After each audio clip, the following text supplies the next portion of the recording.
기도하겠습니다. 하나님, 오늘 누가복음 22장 5째 부분합니다. 하나님 진리 깨닫게 하여 주시고, 그리고 저희가 깨달은 진리를 따라갈 수 있도록 허락하여 주시옵소서. 예수 그리스도 이름으로 기도드렸습니다. 아멘. 누가복음 22장 39절부터 46절까지 같이 읽겠습니다. 시작. 그분께서 나가사 늘 하시던 대로 올리브산으로 가시매 그분의 제자들도 그분을 따라갔더니 그분께서 그곳에 계시면서 그들에게 이르시되 너희가 시험에 빠지지 않도록 기도하라 하시고 그들에게서 물러나 돌을 던지면 닿을 수 있는 곳으로 가사 무릎을 꿇고 기도하며 이르시되 아버지여, 만일 아버지의 뜻이거든 이 잔을 내게서 옮기시옵소서. 그러나 내 뜻이 아니었고 오직 아버지의 뜻이 이루어지기를 원하나이다 하시니 하늘로부터 한 천사가 그분께 나타나 그분을 강권하게 하더라. 그분께서 고뇌에 차서 더욱 간절히 기도하시니 그분의 땀이 큰 핏방울같이 되어 땅에 떨어지더라. 그분께서 기도를 마치고 일어나 자기 제자들에게 오사 그들이 슬픔에 지쳐 잠든 것을 보시고 그들에게 이르시되 너희가 어찌하여 자느냐 너희가 시험에 빠지지 않게 일어나 기도하라 하시니라. 네, 지금 읽으신 말씀은 구약시대의 마지막 유월절에 주님께서 백성들로부터 포도즙 양과 유월절 양을 포도즙 물과 유월절 양을 받으시고 난 후 제자들을 통해 빵과 잔을 주시며 몸과 피를 주시겠다는 새 상속 언약을 세우시고 서로 부와 권력을 독차지하는 대제사장 자리에 앉겠다 다투던 제자들에게 돌이킨 후 형제들을 강하게 하라 명령하시고 올리브산으로 올라가 기도하셨다라는 말씀이죠. 좀 더 짧은 문단으로 나누어 읽어보면서 그 자세한 내용 알아보겠습니다. 39절부터 41절까지 다시 같이 읽겠습니다. 시작. 그분께서 나가사 늘 하시던 대로 올리브산으로 가시매 그분의 제자들도 그분을 따라갔더니 그분께서 그곳에 계시면서 그들에게 이르시되 너희가 시험에 빠지지 않게 기도하라 하시고 그들에게서 물러나 돌을 던지면 닿을 수 있는 곳으로 가사 무릎을 꿇고 기도하며. 네, 지금 읽으신 말씀의 어휘를 정리를 해보면은 여러분들 가지고 계신 교재 표 1과 같은데 표 1 보시죠. 39절 말씀에서 늘 하시던 대로라 하심은 하나님께서 늘 하시던 대로라는 뜻으로 하나님께서 창세기 때 출애굽 때로부터 늘 하시던 대로 하셨다라는 뜻이 되죠. 그리고 올리브란 단어의 본래의 뜻은 승리라는 뜻이고 성경에서 사는 높은 땅을 의미하는데 구약시대 때는 가나안 땅이 높은 땅이었죠. 하나님께서 모세를 통해 율법을 선포하심으로써 결과적으로는 온 땅이 하나님의 율법의 심판에 잠기게 되었는데 가나안 땅은 높은 땅이었으니 율법의 심판에 잠기지 않고 율법의 심판 위로 솟아올라 있는 마른 땅이 되었던 셈이 되는 거예요. 그리고 성경에서 손으로 들어 던질 수 있는 크기의 돌은 율법을 의미하는데 간음한 자는 돌로 쳐 죽이라는 명령처럼 율법은 돌로 치는 명령이기 때문에 그래서 율법을 돌이라 하시는 것이죠. 그러면은 돌을 던지면 닿을 수 있는 거리는 어떤 의미가 되겠어요? 율법으로 닿을 수 있는 거리가 되죠. 그러니까 돌을 던지면 닿을 수 있는 곳은 율법으로 통치하실 수 있는 곳이 되는 거예요. 그래서 지금까지의 설명을 39절부터 41절 말씀에 대입해 정리를 해보면은 여러분들 가지고 계신 교재의 표 2와 같은데 표 2 보시죠. 39절부터 보시면은 그분께서 유월절을 마치시고 나가사 출애굽 때로부터 하시던 대로 승리하시는 높은 땅으로 가심에 그분의 제자들도 그분을 따라갔더니 그분께서 그곳에 계시면서 그들에게 이르시되 너희가 시험에 빠지지 않게 기도하라 하시고 그들에게서 떠나 율법으로 통치하실 수 있는 곳으로 가서 무릎을 꿇고 기도하며 라는 의미로 정리가 되는데 뭔가 문맥적 의미가 매끄럽지를 못하죠. 그 이유는 42절부터 46절의 말씀 설명 드린 후에 종합해서 설명을 드리겠습니다. 이어서 42절부터 46절까지 다시 같이 읽겠습니다. 시작. 이르시되 아버지여 만일 아버지의 뜻이거든 이 잔을 내게서 옮기시옵소서. 그러나 내 뜻이 아니었고 오직 아버지의 뜻이 이루어지기를 원하나이다 하시니 하늘로부터 한 천사가 그분께 나타나 그분을 강건하게 하더라. 그분께서 고뇌에 싸서 더욱 간절히 기도하시니 그분의 땀이 큰 핏방울같이 되어 땅에 떨어지더라. 그분께서 기도를 마치고 일어나 자기 제자들에게 오사 그들이 슬픔에 지쳐 잠든 것을 보시고 그들에게 이르시되 너희가 어찌하여 자느냐 너희가 시험에 빠지지 않게 일어나 기도하라 하시니라. 지금 읽으신 말씀의 어휘를 정리해 보면 여러분들 가지고 계신 교재 표 3과 같은데 표 3 보시죠. 42절에서 이 잔이라 하심은 주님의 잔을 의미하죠. 성경에서 하나님께서 토기장이라 하시고 토기장이신 하나님께서 흙을 빚어 질그릇이나 질잔을 만드셨다 하시는데 하나님께서 인간의 육신을 만드셨음을 그렇게 설명을 하시는 것이죠. 그런데 주님께서도 초림하셨을 때는 육신으로 임하셨으니 초림 때에는 주님께서도 잔이라 하시는 육신이셨고 인간들도 잔이라 하는 육신인데 양쪽 다 같은 잔이지만 주님의 잔과 인간들의 잔은 채워져 있는 내용물이 다르죠. 인간들은 자신들의 잔에 성경에서 물이라 하시는 하나님의 심판의 의를 가득 채워 메시아를 소망해야 할 잔이 되지만은 주님의 잔은 십자가 제단에 쏟아 부으셔야 할 피로 가득 채워져 있는 잔이 되죠. 그런데 그래서 주님께서 그런 잔을 내게서 옮겨 주시옵소서라고 기도드렸다는데 그 뜻이 십자가 제단에서 치러야 할 일이 너무 벅차니 가능하다면 그 일을 피해가도록 해 주십시오라고 기도하셨다라는 뜻이 아니라는 것은 아시죠? 누가복음 22장 17절, 18절, 20절 같이 읽겠습니다. 시작. 잔을 지르사 감사를 드리시고 이르시되 이것을 가져다가 너희 가운데서 나누라. 내가 너희에게 이르노니 하나님의 왕국이 임할 때까지 내가 포도나무 열매에서 난 것을 마시지 아니하리라 하시니라. 저녁 식사 뒤에 잔도 그와 같이 하여 이르시되 이 잔은 너희를 위하여 흘린 나의 피로 세우는 새 상속 언약이라. 네, 17, 18절 말씀은 주님께서 유월절에 백성들이 바친 포도주 물을 받으셨다라는 말씀이고 20절 말씀은 주님께서 백성들로부터 포도주 물로 가득 채워진 잔을 받으신 후 그 잔을 두고 새 상속 언약을 세우셨다라는 말씀이죠.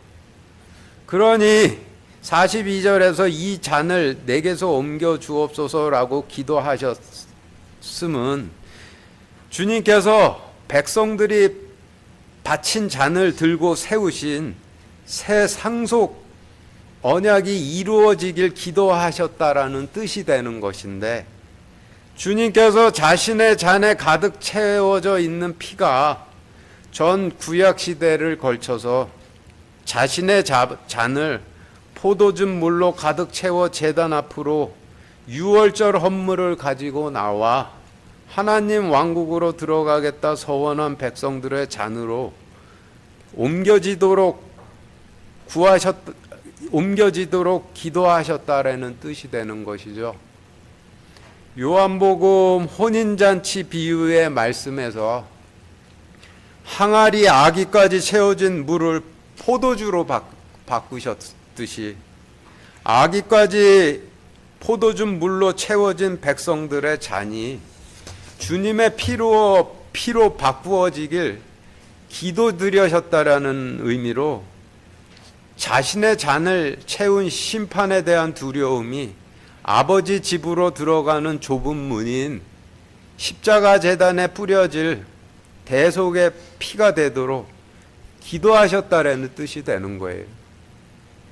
이어서 44절 말씀에서 고뇌에 차서 더욱 간절히 기도하시니 그분의 땀이 큰 핏방울 같이 되어 땅에 떨어지더라 라고 하셨는데, 여기서 땀이라 하시면 하나님의 의인 물을 상징을 하고, 큰 핏방울이라 하시면 대속의 피를 상징을 하니, 고뇌에 차서 더욱 간절히 기도하시니 그분의 땀이 큰 핏방울 같이 되어 땅에 떨어지더라 라고 기록된 말씀의 의미는, 주님께서 고뇌에 차 더욱 간절히 기도하시니 주님의 소망대로 백성들의 채운 하나님의 의가 십자가 제단에 바쳐질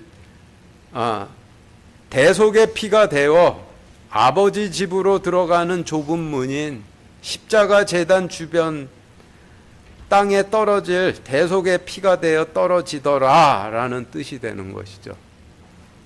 그래서 지금까지의 설명을 42절부터 46절까지의 말씀에 대입해 정리를 해보면은, 여러분들 가지고 계신 교재표 4와 같은데 42절부터 보시면은, 이르시되 아버지여 만일 아버지의 뜻이거든 저의 잔에 가득 찬 피가 하나님 심판의 두려움을 가득 채워 십자가 제단으로 나온 백성들의 잔으로 옮겨지도록 하옵소서.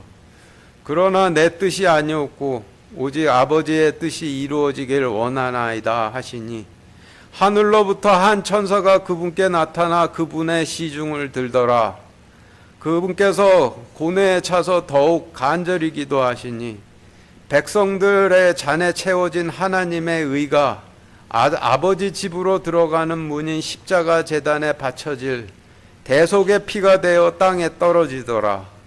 그분께서 기도를 마치고 일어나 자기 제자들에게 오사 그들이 슬픔에 지쳐 잠든 것을 보시고 그들에게 이르시되 너희가 어찌하여 자느냐, 너희가 시험에 빠지지 않게 일어나 기도하라 하시니라 라고 하시는 말씀으로 정리가 되는데, 그런데 42절부터 46절까지의 문맥적 의미 또한 매끄럽질 못하죠.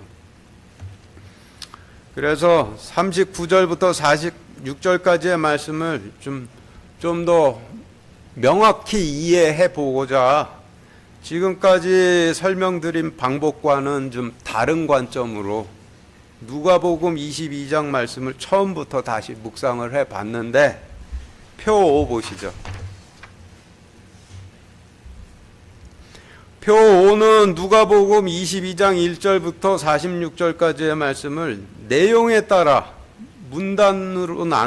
문단을 나누어 개요로 정리를 한 표인데, 첫 줄부터 보시면은 1절부터 6절까지의 말씀은, 누가복음 22장 1절부터 6절까지의 말씀은 남유다 왕국의 통치 권력 집단인 대제사장과 제사장들과 서기관들이 어땠다라는 말씀으로, 성전과 보고를 차지하고 있던 그들이 주님을 제거하려 했는데, 그 이유는 남유다 왕국의 백성들을 영원히 자신들의 노예 삼기 위해 그랬다라는 말씀이었고, 7절부터 13절까지의 말씀은 성전과 성전 보고를 차지하고 있던 남유다 왕국의 통치 권력 집단인 대제사장과 제사장들과 서기관들이 백성들을 영원히 자신들의 노예 삼으려고 하고 있던 반면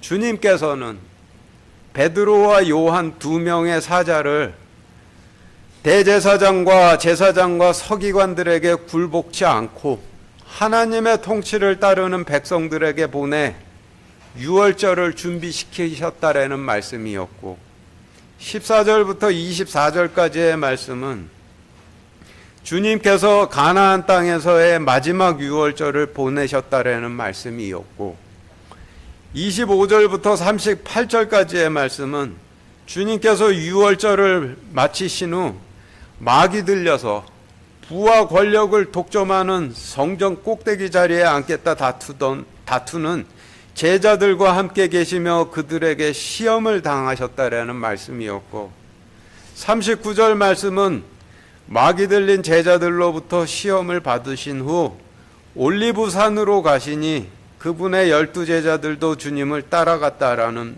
말씀이었고, 40절부터 44절까지의 말씀은 주님께서 제자들에게 이르시되 너희가 시험에 빠지지 않게 기도하라 하시고 그들에게서 떠나 율법으로 통치하실 수 있는 곳으로 가서 무릎을 꿇고 기도하셨다라는 말씀이었고, 45절 말씀은 그분께서 기도를 마치고 일어나 자기 제자들에게 오사 그들이 슬픔에 지쳐 잠든 것을 보셨다라는 말씀이었고, 46절 말씀은 그들에게 이르시되 너희가 어찌하여 자느냐, 너희가 시험에 빠지지 않게 일어나 기도하라 하셨다는 말씀인데, 이렇게 정리를 해놓고 보면은 누가복음 22장 말씀이 전 구약 시대의 역사와 이렇게 동일함을 알 수가 있죠. 표 6 보시죠.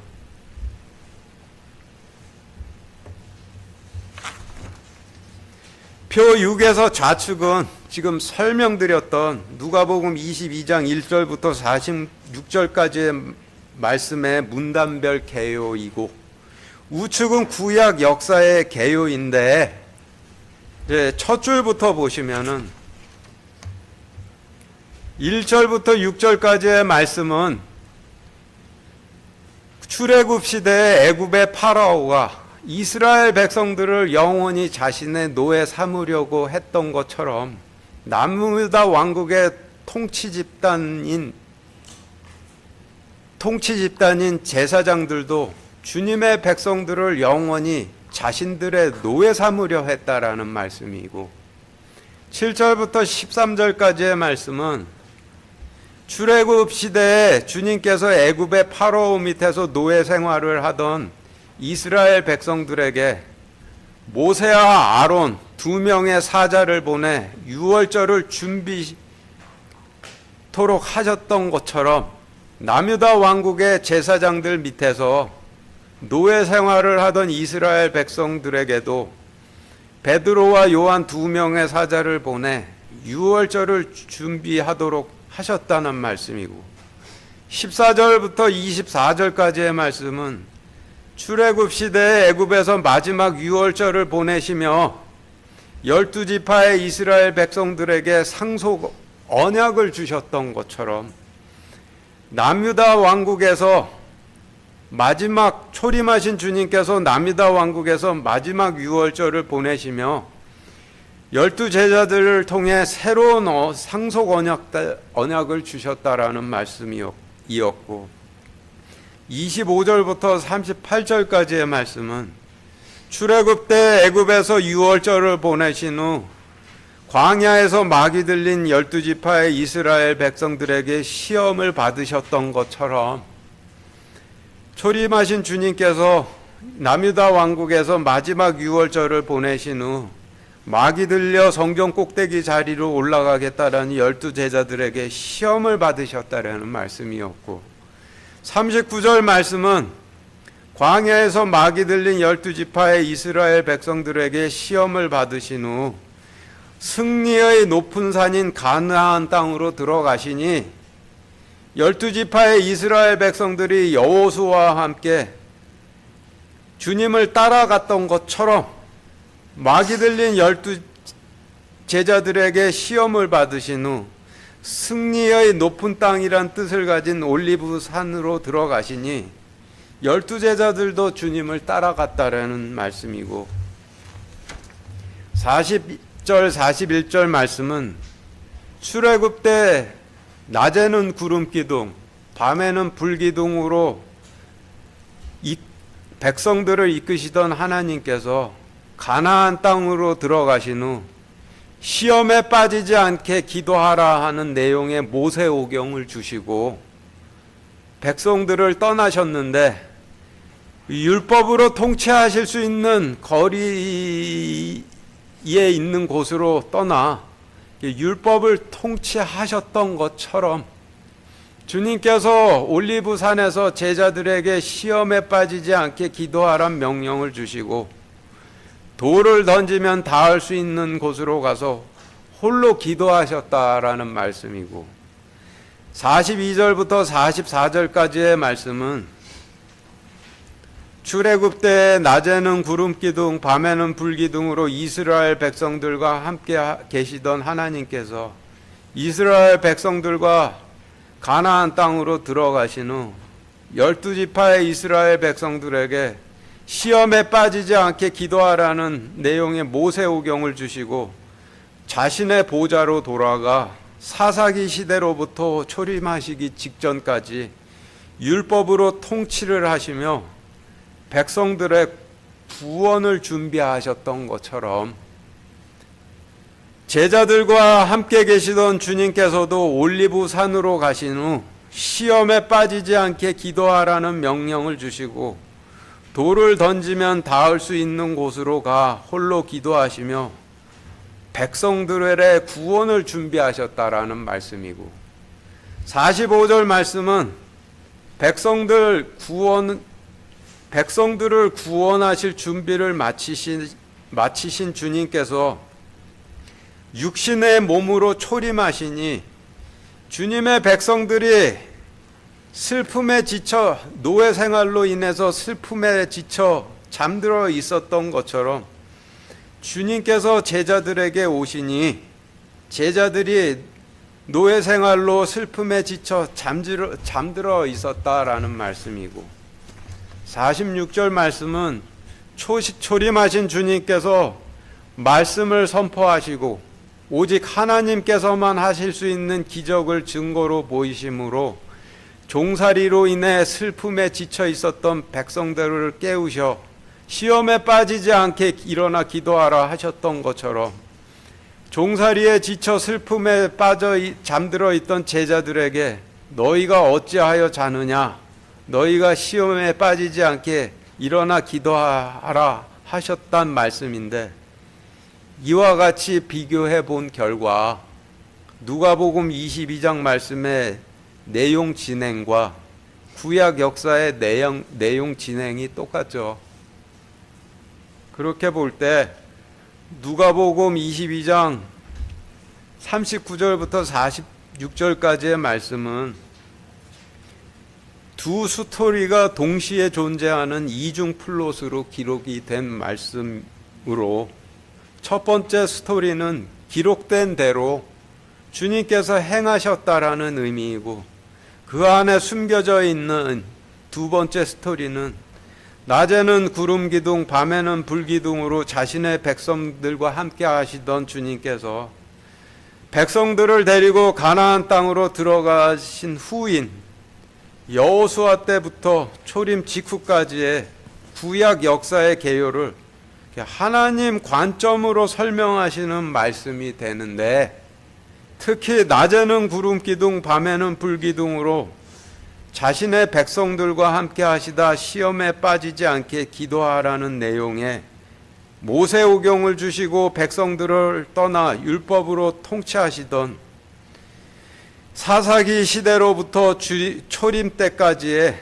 인간들은 그 사정을 전혀 모르고 있던 주님께서 하늘에서 계시던 때에 무슨 일을 하시고 계셨는가를 설명하시는 말씀이 되는데, 고뇌하시면서 물이 피가 되도록 소망을 세우는 일을 하셨다라는 그 설명이 되죠. 그래서 39절부터 46절까지의 말씀을 여호수아 때 가나안 땅으로 들어가셨을 때로부터 초림하신 직후까지의 사정들을 하나님의 관점에서 설명하신 말씀이라는 그런 새로운 관점으로 다시 정리를 해본다라면은 여러분들 가지고 계신 교재 표 7과 같이 정리가 돼요. 표 7 보시죠.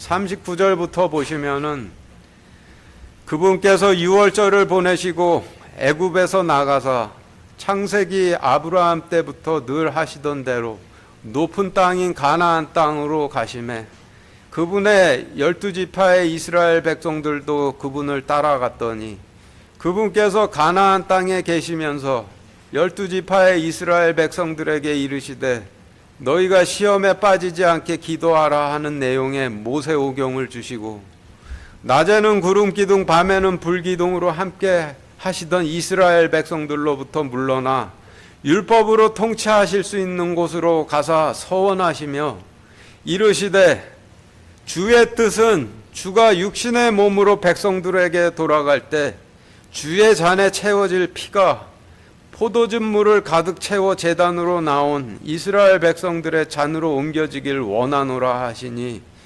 백성들이 막이 들려 하나님 왕국의 백성 되기 위해 제단에 헌물을 가지고 나오지를 않아 줄이셨으므로 천사들이 시중을 들더라.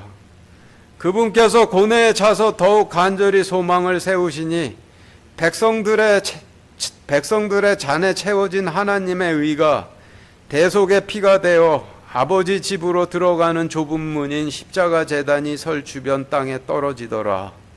그분께서 서원을 마치시고 일어나 육신의 몸으로 자기 백성들에게 초림하사 그들이 애굽에서 종살이 할 때처럼 종살이로 인해 슬픔에 지쳐 잠든 것을 보시고 그들에게 말씀을 선포하여 이르시되 너희가 어찌하여 자느냐 너희가 시험에 빠지지 않게 일어나 기도하라 하시며 기적을 행하심으로 그들을 깨우시니라 라고 정리가 되는데 문맥적으로 완전하게 정리가 되죠. 47절부터 49절까지 같이 읽겠습니다. 시작. 그분께서 아신 말씀하실 때 보라 한 무리가 오고 또 12 중에 하나인 유다라 하는 자가 그들보다 앞서 와서 예수님께 입을 맞추려고 그분께 가까이 나오더라. 그러나 예수님께서 그에게 이르시되 유다야 내가 입맞춤으로 사람의 아들을 배반하느냐 하시니 그분 주위에 사람들이 뒤따를 일이 알고 그분께 이르되 주여 우리가 칼로 치리이까 하더라. 네, 지금 읽으신 말씀의 어휘를 정리를 해보면은 여러분들 가지고 계신 교재 표 8과 같은데 표 8 보시죠. 첫 줄부터 보시면은 그분께서 아직 말씀하실 때라 하시면 초림하신 주님께서 아직 백성들에게 어찌하여 자고 있느냐 일어나 깨어 기도하라 라고 말씀을 선포하실 때라는 뜻이고 성경에서 보라라는 의미는 소경에게 눈을 뜨고 보라라는 명령이고 열둘 중이라 하시면 주님을 어떻게 받아들였느냐에 따라 의미가 달라지죠. 표 9 보시죠. 12제자들이 주님을 선생님으로 여기고 따르고 있다면은 12제자들은 선생님을 따르는 제자들이 되는 것이고 12제자들이 주님을 대제사장으로 여기고 따르고 있다면은 12제자들은 대제사장을 따르는 제사장들이 되는 것이고 12제자들이 주님께서 하나님이셨음을 알고 따르고 있다면은 12제자들은 하나님을 따르는 대제사장들이 되는데 누가복음 22장 전체 말씀에서는 육신의 몸으로 초림하신 주님께서 그 대제사장의 역할을 하고 계시다는 관점으로 기록되어 있으니 그 12제자들이라 하시면 대제사장을 따르는 제사장들이 되겠죠. 그리고 유다라는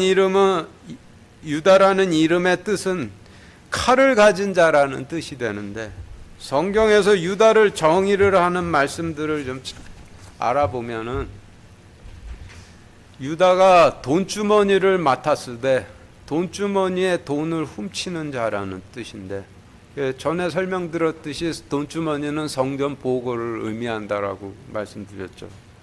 그리고 칼을 가진 자, 주님을 따르는 제자들 중에 하나, 말씀을 배반하여 돈을 받고 제사장들에게 넘긴 자인데, 그 의미를 종합을 해보면은 말씀을 싸구려로 팔아먹고 성전 보고도 차지하고 성전 보고에서 돈을 훔치면서 주님께서 주신 지팡이는 버리고 대신 칼과 몽둥이를 들고 백성들을 정죄하면서 종으로 부려먹는 당시 대제사장을 상징을 하겠죠. 이어서 입맞춤이 어떤 뜻을 가지고 있는지 알아보기 위해서 마태복음 15장 8절, 에스겔서 33장 31절 이어서 같이 읽겠습니다. 시작. 이 백성이 자기 입으로는 내게 가까이 오며 자기 입술로는 나를 공경하나 그들의 마음은 내게서 멀도다. 그들이 백성이 오는 것 같이 내게 오며 내 백성들이 내 앞에 앉아 내 말들을 들으나 그것들을 행하려 하지 아니하나니 그들이 자기 입으로는 많은 사랑을 나타내어도 그들의 마음은 그들의 탐욕을 따라가느니라. 네, 지금 읽으신 말씀을 통해 보면은 유다의 입맞춤이라 하심은 말씀을 배반한 대제사장이 입으로만 주님을 가까이 하는 척 연기를 하고 입술로만 주님을 공경하는 척 연기를 한다라는 의미이죠. 그리고 사람의 아들이라 하시면 주님을 뜻하는데 주님께서는 말씀이라 하시니 이게 말씀이 되고, 49절에서 그분 주위의 사람들이라 하시면 주님께서 백성들에게 아직 말씀을 선포하고 계실 때 주님의 통치 안으로 들어오질 않고 주님 주위에서 얼쩡대던 대제사장들과 서기관들과 바리새인들을 상징을 하죠.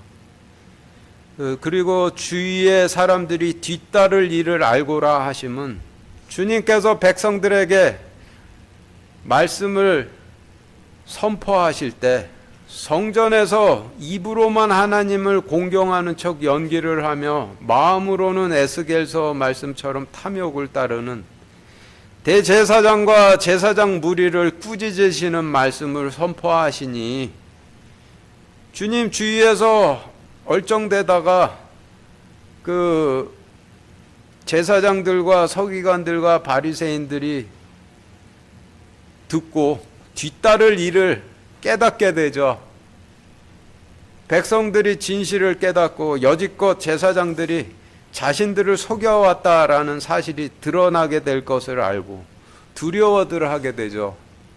그래서 뒤따를 일을 알고라 하시면 백성들이 진실을 깨닫고 여지껏 제사장들이 자신들을 속여왔다는 사실이 드러나게 될 것을 알고라는 의미이고, 49절에서 그분께 이르되 라고 하시면 그분을 시험하여 이르되 라는 뜻이죠.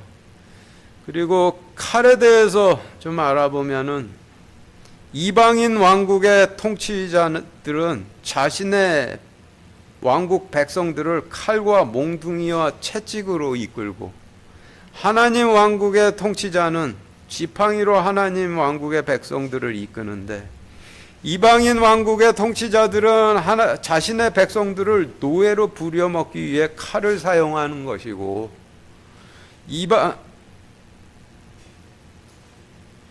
하나님 왕국의 통치자들은 하나님 왕국의 백성들을 용서의 제단으로 이끌기 위해서 지팡이를 사용하는 것이죠. 그러니 지팡이를 버리고 대신 든 칼이라 하심은 간음하는 백성들에게 하나님의 심판의 의를 전해 하나님 심판을 깨닫도록 해 용서받는 제단으로 이끄는 리더십이 아니라 하나님의 율법으로 재판하는 사법권을 권력으로 삼아서 말을 듣지 않는 자들은 정죄하고 돌로 쳐 죽이는 것이 하나님의 의라고 전해 율법으로 재판하는 사법권으로 하나님의 백성들을 자신들의 노예 삼으려 하는 리더십을 의미하게 되겠죠. 이어서 49절에서 7위이까 라고 기록된 말씀이 어떤 의미를 가지고 있는지 알아보기 위해서 요한복음 8장 3절 5절 같이 읽겠습니다. 시작. 서기관들과 바리새인들이 가늠하다가 붙잡힌 여자를 그분께 데리고 와서 그녀를 한가운데 세우고 이제 모세는 율법으로 이러한 자는 돌로 치라고 우리에게 명령하였거니와 선생님은 어떻게 말하겠나이까. 지금 읽으신 말씀은 아직 주님께서 백성들에게 말씀을 선포하실 때 성전에서 입으로만 하나님을 공경하며 마음으로는 탐욕을 따르는 대제사장과 제사장 무리를 꾸짖는 말씀을 선포하시니 주위에 얼쩡대던 서기관들과 바리새인들이 그 뒤를 따라 백성들이 진실을 깨닫고 여지껏 제사장들과 서기관들이 자신들을 속여왔다라는 사실이 드러나게 될 일을 두려워하다 주님을 고소할 목적으로 가는 한 여인을 끌고 와 이자를 우리가 치리이까 말리이까 시험을 했다라는 말씀인데, 치리이까라고 하시면 정죄하여 치리이까 말리이까 하고 주님을 시험을 했다 함을 의미하죠. 그래서 지금까지의 설명을 47절부터 49절까지의 말씀에 대입해 정리를 해보면은 여러분들 가지고 계신 교재표 10과 같이 정리가 되는데,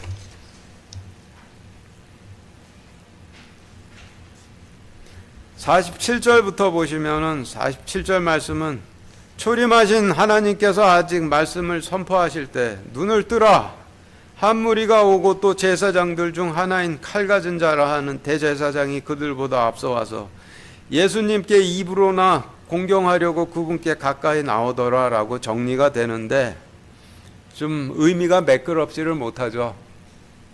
그런데 이 말씀을 이제 하나님의 스케일로 본다라면, 인간의 관점, 인간의 스케일이 아니라 하나님의 스케일로 본다라면은 주님께서 육신으로 초림하셔서 말씀을 선포하실 때 분명 성전이 아닌 광야에 계셨지만은 예루살렘의 성전에서 말씀을 배반한 대제사장이 입으로 하나님을 섬기려 제단으로 나아가는 것도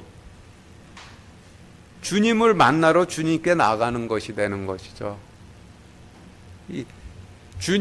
육신으로 초림하신 주님께 나가는 것이나 제단에 주님께 나아가는 것이나 하나님께는 그 양쪽 다 자신에게 나오는 게 되는 것이죠. 그래서 47절 말씀은 초림하신 하나님께서 아직 말씀을 선포하실 때 눈을 뜨고 깨달으라 한 무리가 오고 또 제사장들 중 하나인 칼 가진 자라 하는 대제사장이 그들보다 앞서 성전 제단 앞으로 나와 입으로 공경하는 말을 하려고 하나님께 가까이 나오는 일을 하고 있더라라고 정리가 돼요. 이어서 48절 말씀은 그러나 주님께서 그에게 이르시되 대제사장아 내가 입으로나 주를 공경함으로 주를 배반하느냐라고 하시니라고 정리가 되는데, 이 역시 하나님 스케일로 정리를 해본다라면은 그러나 주님께서 백성들에게 말씀을 선포하시되 대제사장이 입으로나 주님을 공경하고 마음은 탐욕을 따라감을 꾸짖으시는 말씀을 선포하시니라는 의미로 정리가 돼요. 그리고 이어서 49절 말씀은 주님께서 백성들에게 아직 말씀을 선포하고 계실 때 주님 주위에서 얼쩡대던 제사장들과 서기관들과 바리새인들이 주님께서 선포하시는 말씀을 통해 백성들이 진실을 깨닫고 여지껏 제사장들이 자신들을 속여왔다는 사실이 드러날 뒤따를 일을 알고 두려워하다 그분을 고소하기 위해 시험하여 이르되 주여 우리가 간음하는 백성들을 율법에 따라 돌로 치리이까 하며 주를 고소하기 위해 시험을 하더라라고 정리되는데 49절 말씀 역시 하나님 스케일로 본다라면은 주님께서 백성들에게 아직 말씀을 선포하실 때 대제사장이 입으로나 주님을 공경하고 마음은 탐욕을 따라감을 꾸짖으시는 말씀을 선포하시니 주님 주변에 주위에서 얼쩡대던 제사장들과 서기관들과 바리새인들이 이를 듣고 백성들이 진실을 깨닫고 여지껏 제사장들에게 속아왔다라는 사실이 드러나게 될 뒤따를 일을 알고 두려워하다. 주님을 고소하기 위해 시험하여 이르되 주여 우리가 간음한 자를 율법으로 정죄해서 돌로 치리이까 하며 주님을 고소하기 위해 시험하더라 라는 의미로 정리가 되는데 이 설명에 따르면은 이 내용은 구약 시대의 개요로 사건에 대한 기록이 아니라 초림 당시의 상황을 하나님의 관점으로 정의하시는 말씀이 되는 것이죠. 그리고 초림하신 주님께서 제자들을 떠나서 돌을 던지면 닿을 곳으로 가셔서 기도하실 때 분명 주님과 아버지는 같은 분이신데 주님과 아버지께서 완전히 다른 존재이신 것처럼 기도를 하시죠. 왜 그렇게 기도를 하셨겠어요? 하나님께서 인간이 되신다는 것은 인간이 양으로 태어나는 것과 같죠. 인간이 양으로 태어났는데 양이 돼서 인간을 이해를 한다라는 게 불가능하죠. 그래서 하나님께서도 인간으로 오셨기 때문에 오셨으면 그건 너무 낮아지셨기 때문에 하늘에 계셨을 때 자신에 대해서 완전하게 다른 존재로 느끼시고 계시는 거예요. 그런데 완전하게 다른 존재로 느끼시되 너무나도 감동스럽고 감격스러운 존재로 이렇게 말씀을 통해서 느끼시고 계시기 때문에 그와 같이 기도를 하셨던 것이 되는 거예요. 마치겠습니다.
여러분들 제가 카톡으로 이렇게 미리 읽어보시라고 참고 자료들 보내드리는데, 성경을 여러 번 통독하셨던 분들이라면은 이게 제가 설교하는 거 이해들을 하실 수가 있는데, 그렇지 않으신 분들이라면 제가 참고 자료 보내드리지 않은 거 읽어보지 않고 오시면은 여기 와서 앉아 있으실 필요 없으세요.